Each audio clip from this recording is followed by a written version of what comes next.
Non-duality is unity. Once the separate self drops, then all that's left is the relationship of everything to everything else.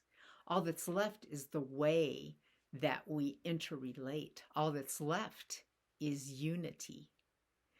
In non-duality, we kind of tend to not say things like oneness and unity because we tend to then turn unity into a thing that we're trying to achieve, or we turn oneness into a thing that we're trying to achieve.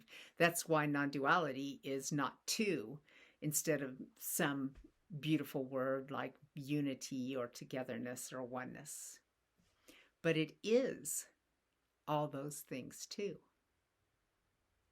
We are the vast sum of everything that we've ever been as a human being.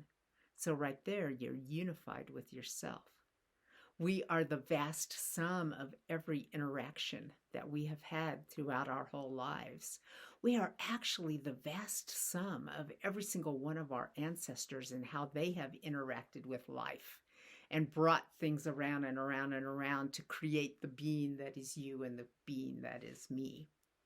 We're so unified that you can't take tweezers and just pick some little piece of something out.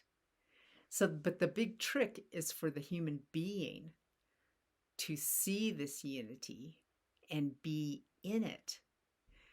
Sometimes seeing how unified and connected everything is seems scary. But if you're looking at it from the point of view of who you are, it's like, well, of course.